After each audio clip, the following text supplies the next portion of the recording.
ಸ್ವಲ್ಪ ಓವರ್ ಆಯ್ತು, ಆದ್ರೂ ಪರವಾಗಿಲ್ಲ. ನಂಬೋ ಥರ ನೆನೆಯ ರೆಡಿ ಆಗಿದ್ದೀರಾ. ಸಾಕು ಸಾಕು, ಇಷ್ಟಿದ್ರೂ ನೋ ಪ್ರಾಬ್ಲಮ್. ಇಷ್ಟಿದ್ರೂ ಸಾಕು, ಏನು ತೊಂದರೆ ನೆನೆಯ ಇಲ್ಲ.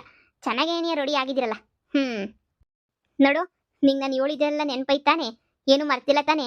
ನಾನು ಏನೇನು ಹೇಳ್ಕೊಟ್ನೋ, ಹೆಂಗೆ ಹೇಳ್ಕೊಟ್ನೋ, ಹೀಗೆ ನಿನ್ನ ಗಂಡಂತಾಗ ನೀನು ಹಂಗಂಗೆ ನೆನೆಯ ಮಾತಾಡಬೇಕು. ಒಂದು ಚೂರು ಡೌಟ್ ಬರಬಾರ್ದು, ಒಂದು ಚೂರು ಹಂಗು ಹಿಂಗು ಅಂತ ಅನ್ಬಾರ್ದು. ಎಲ್ಲ ಪೂರ್ತಿ ನೀಟಾಗಿ ಎಲ್ಲ ಗೊತ್ತಿದ್ದಮಾಗಬೇಕು. ಅವ್ನು ನೀನು ಹೇಳೋ ಮಾತು ಪ್ರತಿಯೊಂದು ಮಾತು ನಂಬಬೇಕು. ಅಲ್ಲ, ಹೇಳೋದು ಹೇಳ್ತೀನಿ, ನಂಬಿಟ್ಟು ಇವ್ರನ್ನವರು ಬಳಸ್ಕೊತಾರ, ಇವ್ರು ಕರ್ಕೊಂಡು ಹೋಗ್ಬಿಟ್ಟು ಏನು ಮಾಡ್ತಾರೆ ಅಂತ ನೆನೆಯ ನನಗೆ ಡೌಟು. ನನಗೆ ಯಾಕೋನೂ ಸುಮ್ಕೆ ನೆನೆಯ ಇದೆಲ್ಲ ವೇಸ್ಟು ಅಂತ ಅನ್ನಿಸ್ತೈತೆ. ಅಲ್ಲ, ಪ್ರಯತ್ನ ಪಡೋದ್ರಾಗೇನು ತಪ್ಪೇನಿಲ್ಲ, ಪ್ರಯತ್ನ ಪಡೋಣ. ಆದ್ರೂ ಇದೆಲ್ಲ ತಪ್ಪು ಅಂತ ನೆನೆಯ ಅನ್ನಿಸ್ತೈತೆ ನನಗೇನು. ಇದೆಲ್ಲ ಆಗದಿರೋ ಕೆಲಸ ನೆನೆಯೋ, ಸುಮ್ಮನೆ ಯಾಕೆ ಅಂತ. ಕೆಲಸ ಆಗೋಕ್ಕಿಂತ ಮುಂಚೆ ನೀ ಆಗಕ್ಕಿಲ್ಲ ಬಿಡೋಕ್ಕಿಲ್ಲ ಅಂತ ಯಾಕೆ ಅನ್ಕೋತೀಯ?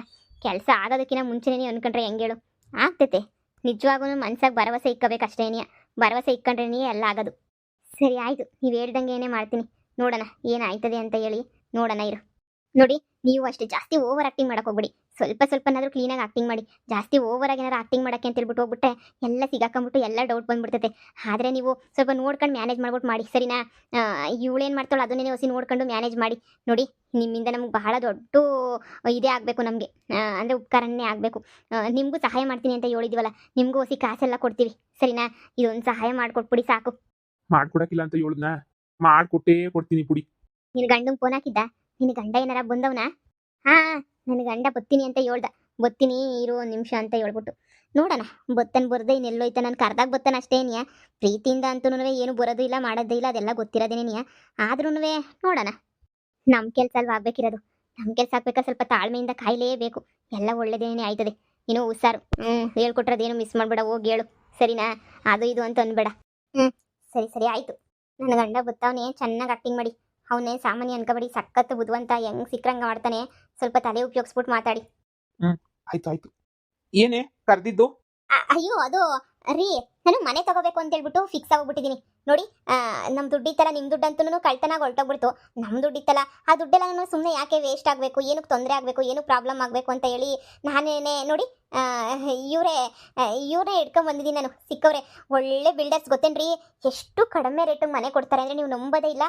ಅಷ್ಟು ಕಡಿಮೆ ರೇಟ್ಗೆ ಮನೆ ಕೊಡ್ತಾರೆ. ಅದಕ್ಕೆ ನಾವು ತಗೊಳ್ಳೋಣ ಮನೇನ ಅಂತ ಫಿಕ್ಸ್ ಆಗೋಗ್ಬಿಟ್ಟಿದ್ದೀನಿ. ಅದಕ್ಕೆ ಇವಾಗ ನೀವು ಅಂತ ಹೇಳಿದ್ರೆ ಆರಾಮಾಗೆ ಹೆಂಗೋನೋ ಇವರು ಇರ್ತಾರೆ, ಇವ್ರ ಹತ್ರನೇ ಮಾತಾಡ್ಬಿಟ್ಟು ಮನೆ ತಗೊಳ್ಳೋಣ ಅಂತ ಹೇಳ್ಬಿಟ್ಟು. ರೀ, 45-50 ಲಕ್ಷಕ್ಕೆಲ್ಲ ಒಳ್ಳೊಳ್ಳೆ ಮನೆ ಕೊಡಿಸ್ತಾರಂತೀರಿ. ಇವ್ರಿಗೆಲ್ಲ ಗೊತ್ತಿರೋರು ಅಂತ, ಇವರೇ ಬಿಲ್ಡರ್ಸ್ ರೀ ಇವರು. ಹಂಗೋ ಆಡ್ಬಿಟ್ಟು ಸಿಕ್ಕವ್ರೆ. ಸುಮ್ಮನೆ ಇರೋ ದುಡ್ಡೆಲ್ಲ ಯಾಕೆ ಸುಮ್ಮನೆ ವೇಸ್ಟ್ ಮಾಡ್ಕೋಬೇಕು ಅಲ್ವಾ? ಅದಕ್ಕೆ ಮನೆಗೆ ಹಾಕೋಣ ಅಂತ ಅನ್ಕೊಂಡಿದ್ದೀನಿ. ಅದಕ್ಕೆ ನಿಮ್ಮನ್ನು ಕರೆದು ಮಾತಾಡೋಣ ಅಂತ ಮಾತಾಡಿದೆ. ಹಲೋ ಸರ್, ನಾನು ಬಿಲ್ಡರ್ ಸರ್. ಈ ಬೆಂಗಳೂರು, ತುಮಕೂರು ಸೈಡೆಲ್ಲ ನಾನು ತುಂಬ ಮನೆಗಳನ್ನೆಲ್ಲ, ಬಿಲ್ಡಿಂಗ್ಸ್ ಎಲ್ಲ ಕಟ್ಸಿದ್ದೀನಿ. ತುಂಬ ವರ್ಕ್ ಎಲ್ಲ ಮಾಡಿದ್ದೀನಿ. ನನಗೆ ತುಂಬ ಗೊತ್ತಿರೋರೇ ಇಲ್ಲಿದ್ರು. ಅವರೇನೇನೆ ಇವ್ರನ್ನೆಲ್ಲ ಪಾಪ ಇವ್ರು ಗೊತ್ತಿರೋರೇ, ಇವ್ರಿಗೆ ಹೋಗಿ ಮಾತಾಡಿ ಅಂದರು. ಅದಕ್ಕೇನೆ ಬಂದು ಮಾತಾಡ್ತಾ ಇದ್ದೀನಿ. ಅದೇ ಇವ್ರದ್ದು ಅಮೌಂಟ್ ಇದೆಯಂತಲ್ಲ 45 lakhsಗೆ ಯಾವ್ದಾದ್ರು ಒಳ್ಳೆ ಬಿಲ್ಡಿಂಗ್ ಸಿಗಂಗಿದ್ರೆ ನೋಡಿ ಅಂತ ಹೇಳ್ಬಿಟ್ಟು ಹೇಳ್ತಾವ್ರೆ. ಅದಕ್ಕೆ ಕಡಿಮೆ ರೇಟಲ್ಲಿನೇ ಒಳ್ಳೆನೇ ಬಿಲ್ಡಿಂಗ್ನೇ ನಾನು ಕೊಡ್ಸೋಣ ಅಂತ ಅನ್ಕೊಂಡಿದ್ದೀನಿ ಸರ್. ನೀವು ಅಂತ ಹೇಳಿದ್ರೆ ಮೇಡಮ್ ಅಂತೂ ಒಪ್ಪಿಗೆ ಕೊಟ್ಟಿದ್ದಾರೆ. ನೀವು ಒಪ್ಪಿಗೆ ಕೊಟ್ಟರೆ ನಿಮಗೆ ನಾಳೆನೇ ಕರ್ಕೊಂಡೋಗಿ ಒಳ್ಳೊಳ್ಳೆ ಮನೆನ ತೋರಿಸ್ತೀನಿ. ನೀವು ನೋಡಿ, ನನ್ನಷ್ಟು ಕಡಿಮೆ ರೇಂಜ್ಗೆ ಇಡೀ ಇದ್ರಾಗೇನೆ ಯಾರು ಕೊಡ್ಸೋಕ್ಕೆ ಸಾಧ್ಯನೇ ಇಲ್ಲ ಸರ್. ಬೇಕಾದ್ರೆ ನೀವು ವಿಚಾರಿಸಿ ನೋಡಿ, ಅವ್ರು 50 ಲಕ್ಷ ಕೊಡಿಸ್ತೀನಿ, ನಾನು 45 ಲಕ್ಷಕ್ಕೆ ಕೊಡಿಸ್ತೀನಿ ನಿಮಗೆ. ಅಷ್ಟು ಕಾಂಟ್ಯಾಕ್ಟ್ ಐತೆ ಸರ್ ನನಗೆ, ಅಷ್ಟು ಬೆಲೆ ಕೊಡ್ತಾರೆ ನನಗೆ, ಗೊತ್ತೇ ಸರ್? ಏನು ನಿಜ ಹೇಳ್ತಾ ಇದ್ದೀರಾ? ಹೌದಾ? ಅಷ್ಟು ಕಡಿಮೆ ರೇಟ್ಗೆಲ್ಲ ನಾನು ಒಳ್ಳೊಳ್ಳೆ ಮನೆ ಸಿಗ್ತಾವ ಸರ್? ಬನ್ನಿ ಸರ್, 45-50 ಲಕ್ಷ ಕೊಡಿ ಸರ್. ಡೂಪ್ಲೆಕ್ಸ್ ಮನೆ ಕೊಡಿಸ್ತೀನಿ ಸರ್. ನಾನು ಏನು ಅನ್ಕೊಂಡಿದ್ದಾರೆ ನನ್ನ ಕೆಪಾಸಿಟಿನ? ತುಂಬ ಜನ ತಗೋಬಿಟ್ಟಿದ್ದಾರೆ ಸರ್ ನನ್ನ ಹತ್ರ. ತುಂಬ ಅಂದರೆ ತುಂಬ ಡಿಮ್ಯಾಂಡ್. ನಾನು ಅಷ್ಟು ಫ್ರೀಯಾಗಿ ಇರೋದೇ ಇಲ್ಲ. ಏನೋ ಇವ್ರು ಕರೆದ್ರಲ್ಲ, ನನಗೆ ಗೊತ್ತಿರೋ ಫ್ರೆಂಡ್ ಅವರ ಇವರೇ ತಾನೇ, ಅದಕ್ಕೇನೆ ಬಂದೆ. ಹೋಗ್ಲಿ ಬಿಡು ಪಾಪ, ಇವ್ರಿಗೆ ತಾನೇ ಇನ್ನೇನು ಮಾಡೋಕ್ಕಾಗ್ತೈತೆ, ಇವ್ರಿಗೂ ಪಾಪ ಹೆಲ್ಪ್ ಮಾಡೋಣ ಅಂತ ಹೇಳಿದ್ದಾರೆ. 45 lakhsಗೆ ಒಳ್ಳೆ ಮನೆ ತೋರಿಸ್ತಿ ಅಂತ. 45 lakhsಗೆ ಸರ್ ಡೂಪ್ಲೆಕ್ಸ್ ಮನೆನೇ ಕೊಡಿಸ್ತೀನಿ ಸರ್ ನಾನು ಇವರಿಗೆ. ಮಿಸ್ಸೇ ಮಾಡಲ್ಲ. ನೀವು ಅಂತ ಹೇಳಿ ಸರ್ ಸಾಕು. ಹಾಂ ಸರ್, ಹಾಂ. ಅಯ್ಯೋ, ಬೇಡ ಅಂತ ಅನ್ನೋಕ್ಕಾಗುತ್ತೆ ಸರ್? ಮಾಡಿ. ಅಯ್ಯೋ ಮಾಡಿ, ಒಳ್ಳೆ ಕಡಿಮೆ ರೇಟ್ಕೊಂಡು ಒಳ್ಳೆ ಮನೆ ಹುಡುಕಿ ಸರ್. ನೀವು ನಿಮ್ಮ ಫೋನ್ ನಂಬರ್ ಏನಾದರೂ ಸಿಗುತ್ತೆ ಸರ್? ಅಯ್ಯೋ, ಅದಕ್ಕೇನಂತ ವಿಸಿಟಿಂಗ್ ಕಾರ್ಡ್ ಇದೆ, ವಿಸಿಟಿಂಗ್ ಕಾರ್ಡೇ ಕೊಡ್ತೀನಿ ಬಿಡಿ, ತಲೆನೇ ಕೆಡಿಸ್ಕೋಬೇಡಿ ನೀವು. Okay sir, thank you so much sir. ರೀ, ಹಂಗಾದ್ರೆ ಮತ್ತೆ ಇವ್ರಿಗೆ ಒಪ್ಸನ, ಒಳ್ಳೆ ಮನೆ ಹುಡುಕಿ ಕೊಡ್ತಾರೆ. ಹಾಂ, ಒಪ್ಸನ ಮೇಡಮ್. ನೀವು ನಾಳೆ ನಾಡಿದ್ರಿಂದ ಯಾವಾಗಾದರೂ ಬನ್ನಿ, ನಿಮ್ಗೆ ಒಳ್ಳೊಳ್ಳೆ ಮನೆನೇ ನಾನು ತೋರಿಸ್ತೀನಿ, ಓಕೆನಾ? ಒಳ್ಳೆ ಮನೆನೇ ನಿಮಗೆ ತೋರಿಸಿ, ಒಳ್ಳೆ ಮನೆಯೇ ನಾನು ನಿಮಗೆ ಕೊಡ್ತೀನಿ, ಓಕೆನಾ? ನೀವು ಒಂದ್ಸಲ ಸರ್ನ ಕರ್ಕೊಂಡು ಬನ್ನಿ ಮೇಡಮ್. ನೀವು ಡೂಪ್ಲೆಕ್ಸ್ ಮನೆ ನೋಡ್ತಾ ಇದ್ರೆ ಕಳ್ದೋಗ್ಬಿಡ್ಬೇಕು. ಅಂತಂತ ಮನೆಯೆಲ್ಲ ಕಮ್ಮಿ ರೇಟಿಗೆ ಕೊಡಿಸ್ತೀನಿ ನಾನು. Thank you sir, thank you so much. ನೀವು ಸಿಕ್ಕಿದ್ದು ನಮ್ಗೆ ಎಷ್ಟು ಖುಷಿ ಆಗ್ತೈತೆ ಗೊತ್ತಾ. ದುಡ್ಡನ್ನೆಲ್ಲ ಏನು ಮಾಡೋದಪ್ಪ ಅಂತ ಯೋಚನೆ ಮಾಡ್ತಾ ಇದ್ದೆ. ಅದಕ್ಕೆ ಸರ್ ನಾವು ಎಲ್ಲಾದ್ರೂ ಮನೆಗೆ ತಗೋಬಿಟ್ಟು ಏನಾದ್ರು ಬೇರೆ ಕಡೆ ಸೆಟ್ಲ್ ಆಗದ ಏನು ಅಂತ ಯೋಚನೆ ಮಾಡ್ತಾ ಇದ್ದೀನಿ ಸರ್. ಕಡಿಮೆ ರೇಟಿಗೆ ಒಂದು ಸ್ವಲ್ಪ ನೋಡ್ಕೊಂಡೇನೆ ಕೊಡಿಸಿ ಸರ್. ನನಗೆ ನೋಡ್ಕೊಂಡೇನೆ ಕಡಿಮೆ ರೇಟ್ಗೆ ನೀವು ಕೊಟ್ಟರೆ ತುಂಬ ಒಳ್ಳೇದು, ನಮಗೂ ಒಳ್ಳೇದು, ಅಂದರೆ ನಿಮಗೂ ಒಳ್ಳೇದು. ನಿಮ್ಗೆ ಬೇಕಾದ್ರೆ ಒಂಚೂರು ನೋಡ್ಕೊಳ್ತೀನಿ. ಗೊತ್ತಿರೋ ಹತ್ರ ಕಮಿಷನ್ ತಗೊಳ್ಳಲ್ಲಮ್ಮ ನಾನು. ನಿಮಗೆ ಫ್ರೀಯಾಗೆ ಕೊಡಿಸ್ಕೊಡ್ತೀನಿ. ನೀವು ಯೋಚನೆ ಮಾಡಬೇಡಿ. ನನ್ನ ನಂಬರ್ಗೆ ಫೋನ್ ಮಾಡಿ. ನಾನೀಗ ಅರ್ಜೆಂಟಾಗಿ ನಾನು ಹೊರಡಬೇಕು. ಈಗ ನನಗೆ ತುಂಬ ಜನ ಬಿಲ್ಡರ್ಸು ಎಲ್ಲರೂ ನನಗೋಸ್ಕರ ವೆಯ್ಟ್ ಮಾಡ್ತಿದ್ದಾರೆ. ಗೊತ್ತಲ್ಲ ನಾವೇ ಫೇಮಸ್ ಅಂತ. ಓಕೆ ಸರ್, ಓಕೆ ಓಕೆ, ಆಯ್ತು ಸರ್, ಆಯಿತು. ಸರಿಯಪ್ಪ, ನೀವು ವಿಸಿಟಿಂಗ್ ಕಾರ್ಡ್ ಕೊಟ್ಟಿರ್ತೀನಿ. ನಿಂಗೆ ಯಾವಾಗ ಬೇಕೋ ಅವಾಗ ಫೋನ್ ಹಾಕು. ಸರಿ, ನಾನು ನಿಮ್ಗೆ ಯಾವಾಗ ಏನು ನೋಡಬೇಕು ಅಂತ ಅನ್ಸುಟ್ಟು ನನಗೆ ದಯವಿಟ್ಟು ಫೋನ್ ಹಾಕ್ಬಿಟ್ಟು ನೀನು ಹೇಳು. ನಾನು ನಿನಗೆ ಮನೆ ತೋರಿಸ್ಕೊಡ್ತೀನಿ. ಯಾವುದೇ ಕಮಿಷನ್ ನನಗೆ ಬೇಕಿಲ್ಲ. ಓಕೆನಾ? Okay okay sir. ಯಪ್ಪ, ಎಲ್ಲಿ ಸಿಕ್ಕೋದ್ನೆ ನಿನಗೆ? ದೊಡ್ಡ ಬಿಲ್ಡರಾ? ಏ ಅದೇ ನಮ್ಮ ಅಪ್ಪನ ಮೂರನೇ ಹೆಂಡತಿ ಐತಲ್ಲ ಬೆಣ್ಣೆ ಶಾಂತಮ್ಮ, ಅವ್ರಿಗೆ ತುಂಬ ಹತ್ತಿರದಿಂದ ಗೊತ್ತಿರೋರಂತೆ. ಅದಕ್ಕೇನೆ ಅವರೇನೇ ಹೇಳಿದ್ದು. ಅದಕ್ಕೇನೆ ಸರಿ ಆಯಿತು ಅಂತ ಒಪ್ಕೊಂಡೆ. ಇಂಥ ಒಳ್ಳೆ ಚಾನ್ಸ್ನ ಯಾರನ್ನೇ ಮಿಸ್ ಮಾಡ್ಕೊತಾರೆ. ಇಂಥವ್ರು ಯಾರನ್ನ ಸಿಗ್ತಾರೆ ಹೇಳಿ ನಮಗೆ. ಅದಕ್ಕೇನೆ ಫಿಕ್ಸ್ ಆಗೋಗ್ಬಿಟ್ಟಿದ್ದೀನಿ, ಇವ್ರಿಗೆ ನೀನೇ ಕೊಟ್ಬಿಡೋಣ ಅಂತ. ಏನಂತೀರಾ? ಒಳ್ಳೆ ಚಾನ್ಸ್ ಬಿಡು, ಕೊಟ್ಬಿಟ್ಟು ಆರಾಮಾಗಿ ತಗೊಬಿಡು ಅಂತ. ಅದ್ರಾಗ ಏನಂತ ಐತೆ?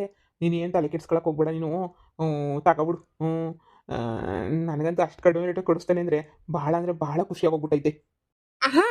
ಆಗ್ಲೇಬೇಕಲ್ವಾ. ಸರಿ ಆಯ್ತು. ಪಾಪ ನಿಮ್ಗೇನೋ ಕೆಲಸ ಇರ್ತೈತೆ, ನೀವು ನೋಡ್ಕೊ ಹೋಗಿ. ನಿಮ್ಗೆ ತುಂಬ ಕೆಲಸ ಇರ್ತೈತಲ್ವಾ. ನಾನು ನಿಮಗೆ ಆಮೇಲೆ ಫೋನ್ ಮಾಡಿ ಎಲ್ಲ ಇನ್ಫಾರ್ಮೇಷನ್ ಹೇಳ್ತೀನಿ. ನೀವು ಹೇಳ್ಕೊಟ್ಟಂಗೆ ಮಾತಾಡಿದ್ವಿ, ನೀವು ಹೇಳ್ಕೊಟ್ಟಂಗೆ ಹೇಳಿದ್ದೀವಿ. ಎಲ್ಲ ನೀವು ಏನೇನು ಹೇಳಿದ್ರೆ ಎಲ್ಲ ಅದನ್ನೇನೇ ಮಾಡಿದ್ವಿ.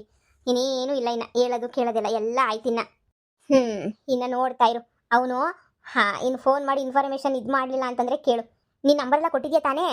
ಹಾಂ, ಸುಮ್ಮನೆ ವಿಸಿಟಿಂಗ್ ಕಾರ್ಡು ಅಂತ ಒಂದೇ ಒಂದು ಇತ್ತಲ್ಲ, ಸುಮ್ಮನೆ ಹೇಳಿದ್ರಲ್ಲ ಕೊಡಿ ಅಂತ. ಅದು ನೀನೇ ಸುಮ್ಮನೆ ನಂಬಿಕೆ ಬರಲಿ ಅಂತ ಕೊಟ್ಬಿಟ್ಟಿದ್ದೀನಿ. ನೀವು ಹೊಡ್ಸ್ಕೊಟ್ಟಿದ್ರಲ್ಲ ಅದೇ ಕಾರ್ಡ್, ಅದೇ ಫೋನ್ ನಂಬರ್ ನೀನೇ ಕೊಟ್ಬಿಟ್ಟಿದ್ದೀನಿ. ನೋಡಲಿರಿ ಫೋನ್ ಮಾಡ್ತಾನೋ ಇಲ್ವೋ. ನೀವು ಹೇಳ್ಕೊಟ್ಟಂಗೆ ಹೇಳ್ರದಕ್ಕೆ ಅವ್ನ ಮಕ್ಕ ನೋಡಬೇಕಿತ್ತು. ಫುಲ್ಲು ಹರಡೋಗ್ಬಿಟ್ಟಿತ್ತು. ನಂಬ್ಕೊಬಿಟ್ಟವನೆ ನಾನು ದೊಡ್ಡ ಬಿಲ್ಡರು ಅಂತ ಹೇಳ್ಬಿಟ್ಟು ಚೆನ್ನಾಗಿ ನಂಬ್ಕೊಬಿಟ್ಟವನೆ. ಇನ್ನೇನು ತಲೆ ಕೆಡ್ಸ್ಕೊಳ್ಳೋಂಥದ್ದು ಏನೇನೂ ಇಲ್ಲ. ನಾನು ಎಲ್ಲ ಉಳಿದಿದ್ದೆಲ್ಲ ನಾನು ನೋಡ್ಕೊತೀನಿ. ಸರಿನಾ? ನೀವು ನನಗೆ ಸಹಾಯ ಮಾಡ್ತಿದ್ದೀರಾ, ನಾನು ನಿಮ್ಗೆ ಸಹಾಯ ಮಾಡೇ ಮಾಡ್ತೀನಿ. ಸರಿ ಆಯಿತು. ಆಮೇಲೆ ಮನೆ ತೋರಿಸಿ ಅಂದರೆ ಅದಕ್ಕೇನೋ ಒಂದು ವ್ಯವಸ್ಥೆ ಮಾಡ್ಬಿಟ್ಟು ಯಾವುದನ್ನೋ ಒಂದು ಎರಡು ಮನೆ ತೋರ್ಸೋಕ್ಕೆಲ್ಲ ವ್ಯವಸ್ಥೆ ಮಾಡ್ತೀನಿ. ಇನ್ನೇನಾರ ಅವನೊಬ್ಬ ನಂಬಿಟ್ರೆ ಸಾಕು. ಅವನೊಬ್ಬ ನಂಬಿಟ್ರೆ ಅಲ್ಲಿ ಮನೆಗಿರೋನೆಲ್ಲ ಹೆಂಗೋ ಹೋಗಿ ಸುಳ್ಳು ಪಳ್ಳು ಹೇಳಿ ನಂಬಿಸ್ತಾನೆ. ಹಿಂಗೆ ಬಿಲ್ಡರು ಹಂಗೆ ಹಿಂಗೆ ಅಂತ ಹೇಳ್ಬಿಟ್ಟು ಏನೋ ಒಂದು ಹೇಳ್ತಾನೆ. ಆವಾಗ ಮನೆ ತೋರ್ಸೋಕ್ಕೆ ಅಂತ ಕರ್ಕೊಂಡೋಗಿ ಅಲ್ಲಿ ಯಾವುದೋ ಒಂದು ಎರಡು ಮನೆ, ಯಾವನ ಒಂದು ಇರೋ ಮನೆಗಳನ್ನ ತೋರಿಸ್ಬಿಟ್ಟು ಹಂಗೋ ಹಿಂಗೋ ಅತ್ತಾಗ ಮ್ಯಾನೇಜ್ ಮಾಡ್ಬಿಡೋಣ. ಸರಿನಾ? ಸರಿ ಅಮ್ಮ. ಅಮ್ಮ ಅಂತಲೇ ಕರಿಬೇಕು ನಿನ್ನ. ತುಂಬ ತುಂಬ ತುಂಬ ತುಂಬ ಥ್ಯಾಂಕ್ಸ್. ನಾನು ತುಂಬ ಬೇಜಾರಲ್ಲಿದ್ದೆ. ಇವ್ರಿಗೆ ಹೆಂಗೆ ಬುದ್ಧಿ ಕಲಿಸೋದು ಅಂತ ತುಂಬ ಯೋಚನೆ ಆಗೋಗ್ಬಿಟ್ಟಿತ್ತು. ಏನಪ್ಪ ಮಾಡೋದು, ಹೆಂಗಪ್ಪ ಬುದ್ಧಿ ಕಲಿಸೋದು ಅಂತ. ಈಗ ನನಗೆ ಸ್ವಲ್ಪ ಸಮಾಧಾನ ಆಯಿತು. ಯಾವುದಕ್ಕೂ ತಲೆ ಕೆಡಿಸ್ಕೊಬೇಡ ನೀನು. ನಿನ್ನ ಖುಷಿನೇ ನನ್ನ ಖುಷಿನೂ. ನೀವು ಇಷ್ಟೊಂದೆಲ್ಲ ನನಗೆ ಸಹಾಯ ಮಾಡಿದ್ದೀರಾ ಅಂತ ಹೇಳಿದ್ಮೇಲೆ ನಾನು ಅವ್ರು ಸಹಾಯ ಮಾಡಿಲ್ಲ ಅಂದರೆ ಹೆಂಗಿರ್ತೈತೆ ಹೇಳು. ಅದಕ್ಕೆ ನಾನು ಎಲ್ಲನೂ ಸಹಾಯ ಮಾಡ್ತಿರೋದು. ಸರಿ. ಇನ್ನು ಯಾವುದ್ರ ಬಗ್ಗೆನೂ ಯೋಚನೆ ಮಾಡಬೇಡ, ನಾನು ನೋಡ್ಕೊತೀನಿ. ಸರಿನಾ? ಇನ್ನು ಒಳಗೆ ಗೀಳಕ್ಕೆಲ್ಲ ಹೋಗ್ಬೇಡ. ಮೋಸ ಮಾಡಿದವರು ಮೋಸ ಮಾಡ್ತಿರ್ಬೇಕು. ಅಲ್ಲೇ ಬಹುಮಾನ ಬುದ್ಧಿ ಕಲಿಸ್ತಿರ್ಬೇಕು. ಇವ್ರನ್ನ ನಮ್ಮ ಮನೆಗೆ ಇರಿಸ್ಕೊಳ್ಳೋ ಒಂದು 4 ದಿನ. ಯಾಕಂದರೆ ಗುಡಿಸ್ಲನಾಗಿದ್ದಾಗ ಗೊತ್ತಿತ್ತಾಗೋಗ್ಬಿಟ್ರೆ ಯಾಕೆ ಬೇಕು? ಸರಿ. ನನಗೆ ಎಲ್ಲಿರ್ರಿ ಅಂದ್ರೆ ಅಲ್ಲಿ ಇರ್ತೀನಿ. ಹೊಟ್ಟೆ ತುಂಬ ಊಟ ಬಿದ್ದುಬಿಟ್ರೆ ಸಾಕು ನಂಗೆ 3 ಹೊತ್ತೂ. ಇನ್ನೇನೂ ಕೇಳಕ್ಕಿಲ್ಲ ನಾನಂತೂ. ಸರಿ ಆಯಿತು, ಬನ್ನಿ. ಹೊರಗಡೆ ಅಂತೂ ಓಡಾಡಕ್ಕೆ ಹೋಗ್ಬೇಡಿ. ನಮ್ಮ ಪ್ಲಾನ್ ಸಕ್ಸಸ್ ಆಗಬೇಕು ಅಂದರೆ ನೀವು ಒಳಗಡೆನೇ ಇರಬೇಕು. ಫೋನ್ ಮಾಡಿದ್ರು ನೀವು ಮನೆ ಒಳಗಡೆನೇ ಮಾತಾಡಬೇಕು ಅವನ ಹತ್ರ. ಸರಿ ಆಯಿತು.